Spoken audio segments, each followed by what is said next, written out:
Salam Bapak Ibu, saudara-saudari yang terkasih di dalam Tuhan Yesus Kristus, selamat pagi, selamat berjumpa kembali dalam program Sarapan Rohani. Hari ini Gereja Galangi yang Abian Base, hari ini Rabu tanggal 27 Agustus 2025. Kita bersyukur hari ini kita bisa bertemu kembali dengan keadaan sehat. Kita boleh melihat hari Tuhan, kita boleh menikmati harinya Tuhan. Sebelum kita menjalani kehidupan kita sepanjang hari ini, saya mengajak Bapak Ibu untuk membaca dan merenungkan firman Tuhan. Biarlah firman Tuhan ini akan menguatkan kita di dalam kita menjalani kehidupan kita sepanjang hari ini. Tetapi sebelumnya, mari kita datang kepada Tuhan, kita minta pertolongan Tuhan, sehingga kita boleh mengerti akan kehendak Tuhan. Mari kita berdoa. Terpujilah Engkau ya Bapa, Allah yang kami sembah di dalam Tuhan kami Yesus Kristus. Kami bersyukur Bapa atas kasih anugerah-Mu yang boleh kami terima dalam kehidupan kami sebagai umat-Mu Tuhan. Oleh kemurahan-Mu Tuhan, kami boleh bangun di hari yang baru ini dengan keadaan selamat. Kami boleh melihat hari yang baru ini Tuhan. Dan kami mengucap syukur Bapa atas napas dan kehidupan yang boleh kami terima hari ini. Dan sebelum kami menjalani hidup kami di hari yang baru ini Tuhan, kami mau belajar akan kebenaran firman Tuhan. Urapi kami Tuhan, ubahkan hati kami menjadi tanah yang subur, sehingga firman Tuhan yang kami baca dan renungkan pagi hari ini boleh bertumbuh, berakar dan berbuah pada musimnya dalam kehidupan kami. Terima kasih Tuhan, urapi kami, hamba-Mu yang akan menyampaikan firman-Mu, urapi lidah dan bibir kami. Roh Kudus berkuasa atas kami, sehingga apa yang kami sampaikan hanyalah kebenaran firman-Mu Tuhan, hanyalah kehendak-Mu Tuhan. Berfirmanlah kepada kami ya Bapa, kami sudah siap mendengarkan akan firman-Mu. Terima kasih ya Bapa, di dalam nama Tuhan Yesus Kristus kami berdoa. Amin. Bapak Ibu yang terkasih di dalam Tuhan Yesus Kristus, bahan renungan kita pagi hari ini terambil dari 2 ayat. Yang pertama dari Amsal 3 ayat 12 yang bunyinya demikian. Tuhan memberi ajaran kepada yang dikasihinya, seperti seorang ayah kepada anak yang disayanginya.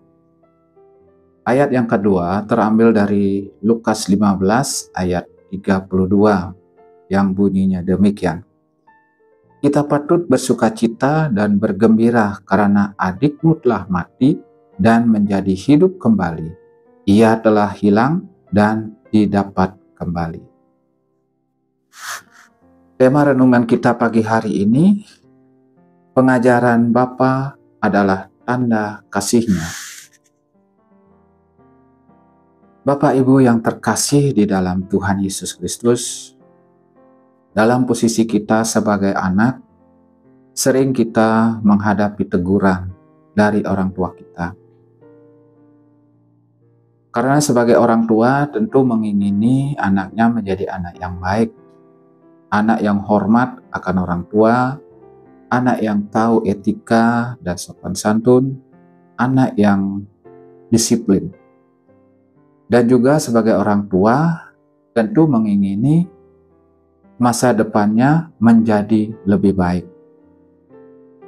Sehingga sebagai orang tua akan mendidik atau mengajar anaknya di saat melakukan kesalahan dan memberi contoh yang baik bagi anak-anaknya.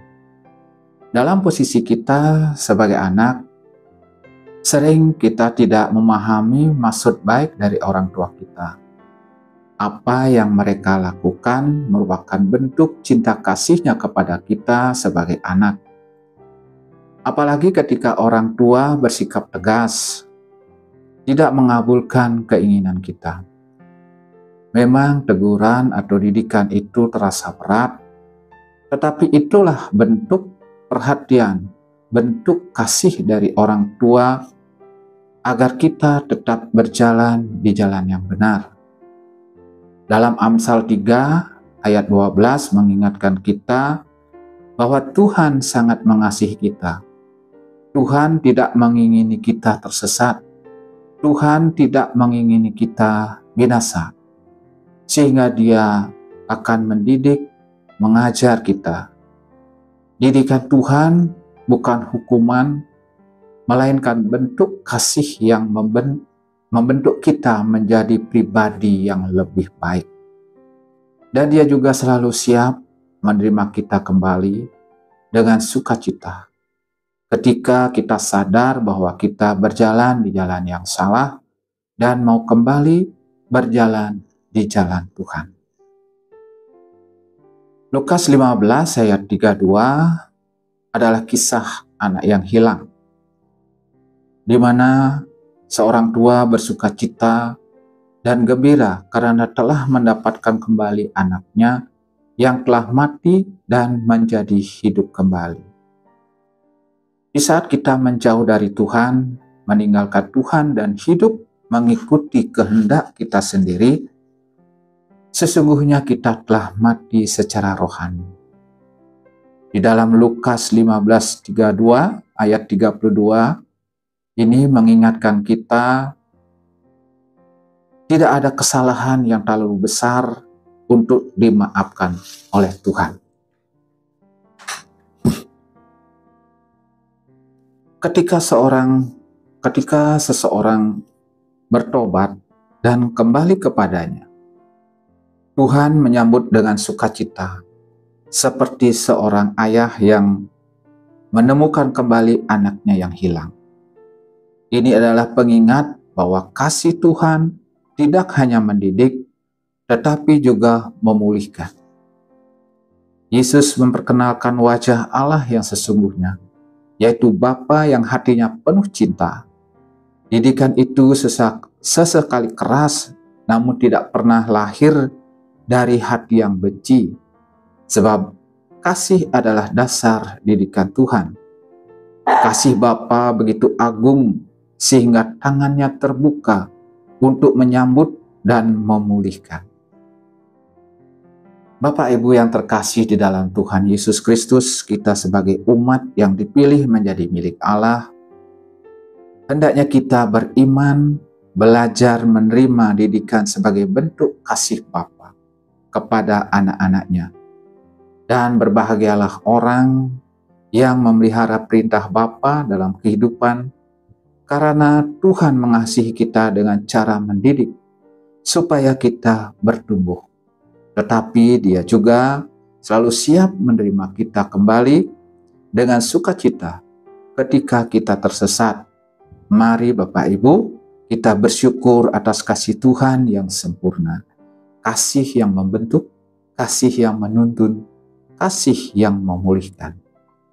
Amin. Mari kita berdoa.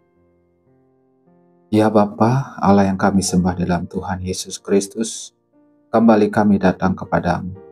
Kami ucap syukur atas firman-Mu yang boleh kami baca dan renungkan pagi hari ini. Kami ucap syukur Bapa atas kasih-Mu yang begitu besar yang boleh kami terima dalam kehidupan kami. Oleh karena Engkau begitu mengasihi kami, sehingga Engkau selalu mengajar kami, mendidik kami untuk selalu hidup dalam kebenaran firman-Mu ya Bapa.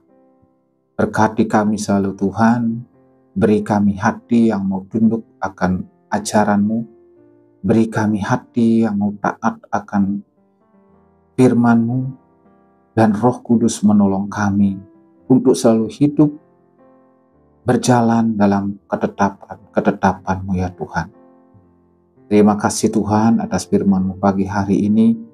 Biarlah firman-Mu Tuhan yang selalu berkuasa atas hidup kami, sehingga di saat kami berjalan kami tidak terhambat. Di saat kami berlari, kaki kami tidak tersandung. Dan hidup kami menjadi berkat bagi setiap orang di sekitar kami ya Bapa. Dan sebentar lagi kami akan menjalankan kehidupan kami kembali Tuhan. Kami akan melakukan segala aktivitas kami Tuhan. Hanya kepadamu Tuhan kami pertaruhkan seluruh hidup kami. Engkaulah Allah yang menjadi sumber hidup kami, pengharapan kami, kekuatan kami, dan kota perlindungan kami. Kami percaya berjalan bersama-Mu Tuhan, hidup kami tidak akan kekurangan satu apapun. Kami memperoleh kekuatan dalam segala pekerjaan kami, segala aktivitas kami, sehingga apa yang kami kerjakan Tuhan, kami boleh melakukannya dengan baik, dengan benar, dengan hati yang sukacita. Begitu juga kami boleh menjalani hidup kami hari ini dengan selamat, karena Engkaulah tempat perlindungan kami ya Bapa. Terima kasih ya Bapa. Inilah doa kami yang kami naikkan hanya di dalam nama Tuhan kami Yesus Kristus. Haleluya. Amin. Selamat beraktivitas. Tuhan Yesus memberkati kita semua.